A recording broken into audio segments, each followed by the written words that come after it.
Hello বন্ধুরা, আজকে আমরা চলে এলাম পুণ্ডরিক ধামে।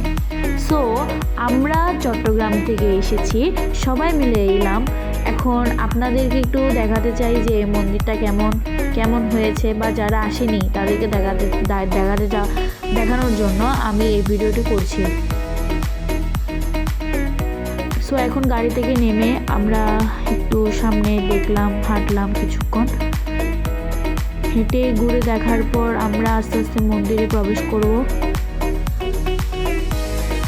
এটা সামনে যে লক্ষ্মীনারায়ণটি বানিয়েছিল, আর আপনারা দেখতে পাচ্ছেন এখন মন্দিরের সামনে আমরা আস্তে আস্তে যেতে চলেছি।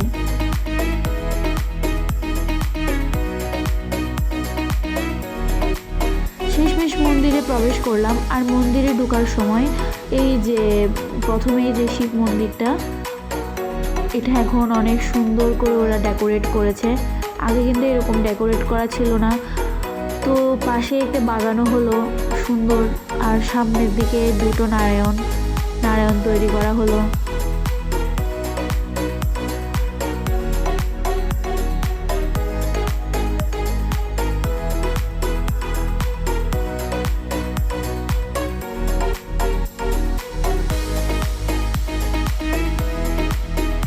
তো আপনারা সবাই মন্দিরটিকে দর্শন করুন।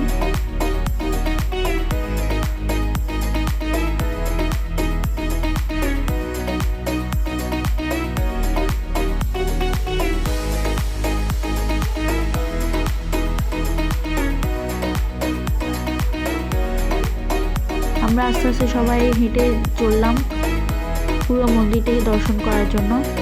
তো আপনারাও আমাদের সাথে চলুন, সুন্দর মন্দিরটি দর্শন করে আসি।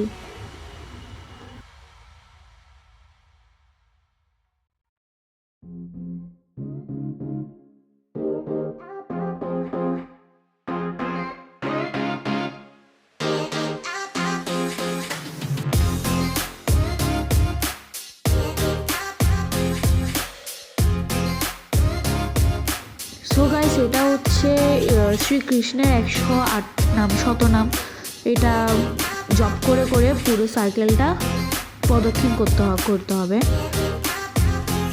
আর যে এটা হচ্ছে প্রধান মন্দির, যেখানে ভগবান স্থাপিত রয়েছে।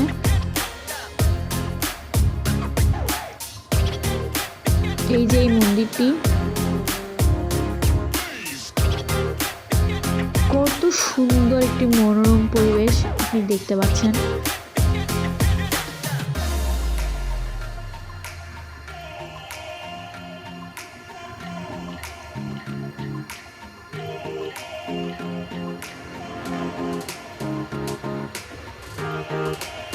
মনোরম পরিবেশে আশেপাশে যে মন্দিরের আশেপাশে যে এত সুন্দর একটি জায়গা রয়েছে। আমি এখন মন্দিরের ভিতরে প্রবেশ করে ভগবানকে একটু দেখাতে যাব। সবাই ভগবানকে দর্শন করুন। আসলে অনেক কষ্টে এই ছবিটি তুলেছি, ভিডিওটি করেছি, কারণ এখানে প্রধান গেট বন্ধ ছিল। আর এটা হচ্ছে নৃসিংহদেবের জন্য বানানো হচ্ছে। এটা হচ্ছে প্রভুপাদের সিংহাসন। আর এটা হচ্ছে নাচঘর, যেখানে উৎসব হলে এখানে কীর্তন করা হয়। আর যে আপনারা সামনের দিকে যে পুকুরটি দেখতে পাচ্ছেন না, ওটা হচ্ছে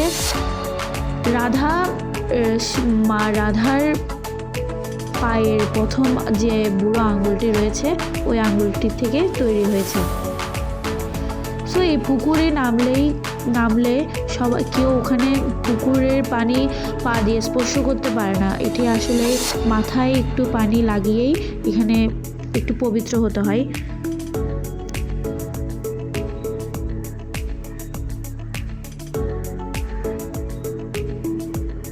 সবাই মিলে আসলে এই পুকুরের জল নিয়ে পবিত্র হচ্ছিল। আর দেখুন, এখানে অনেক মাছও রয়েছে।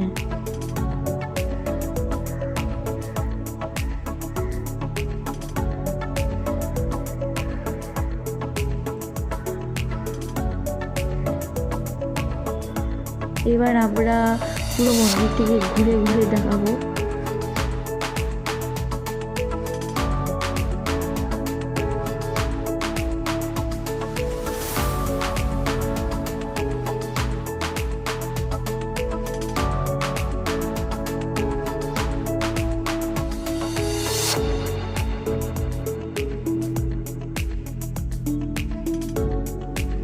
এই জায়গাটা উনি হচ্ছে এখানে যারা পুজো দিবে বা ভগবানকে প্রসাদ নিবেদন করবে তাদের টোকেন নিচ্ছে।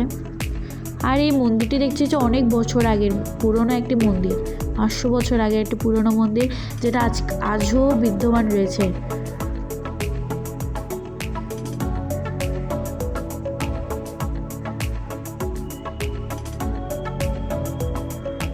আর এখানে ঠাকুরের সকল প্রকার জিনিস বিক্রি করা হয়। এখন আমরা যাচ্ছি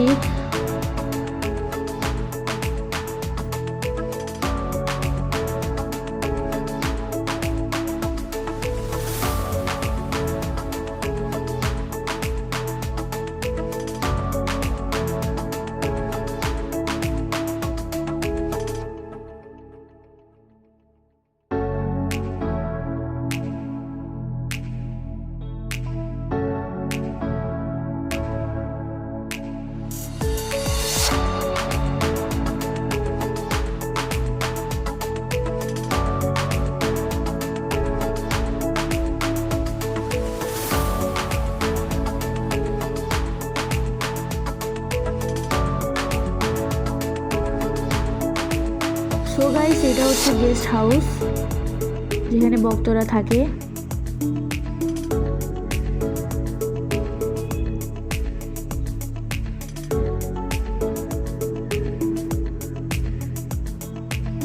আর আমরা এখন যেতে চলেছি গোয়াল ঘরে গোমাতার দর্শন করতে।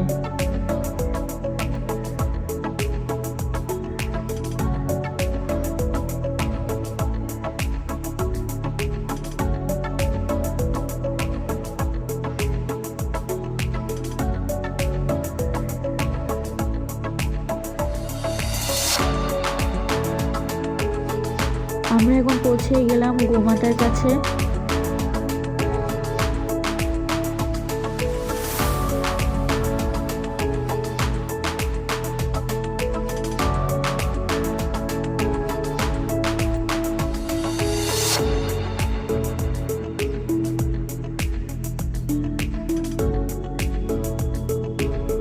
আসলে আমরা একটু মজা করছিলাম, মনের মতন আনন্দ নিয়ে। আর আমরা যেতে সবাই চললাম গোমাতার প্রসাদ নিয়ে, গোমাতাকে প্রসাদ খাওয়ানোর জন্য। আর সে তো আহ্লাদি গোমাতাকে প্রসাদ খাওয়ানোর জন্য সবাই যাচ্ছে। তো সবাই প্রস্তুত হয়ে গেছে গোমাতার পুজো দিতে এবং গোমাতাকে খাবার খাওয়ানোর জন্য।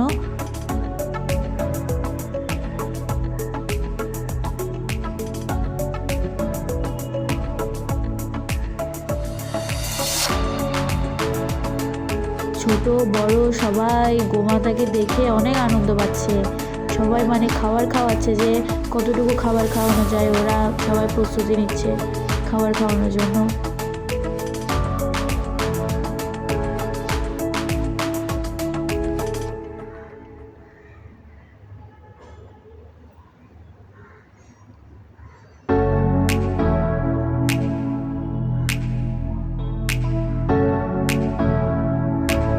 গোমাতাগুলো আমাদেরকে দেখে অনেক এক্সাইটেড, কারণ তারা অনেকদিন পর খেতে পারবে সুস্বাদু খাবার। আসলে ভক্তদের আগমন না হলে ওরা প্রসাদ পেতে অনেক কষ্টসাধ্য হয়ে যায় ওদের।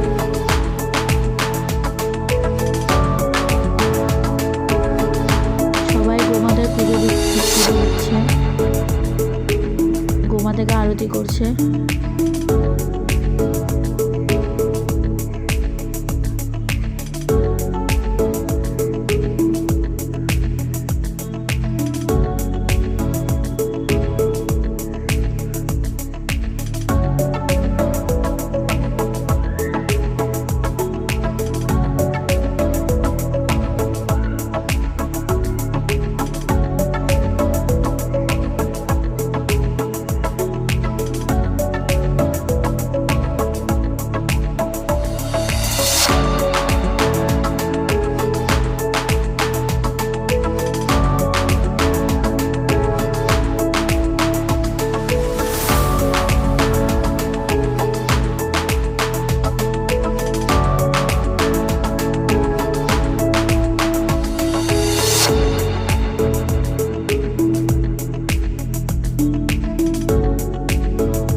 এরা পুকুরে নামলেই যে খুব খুশি হয়ে যায়,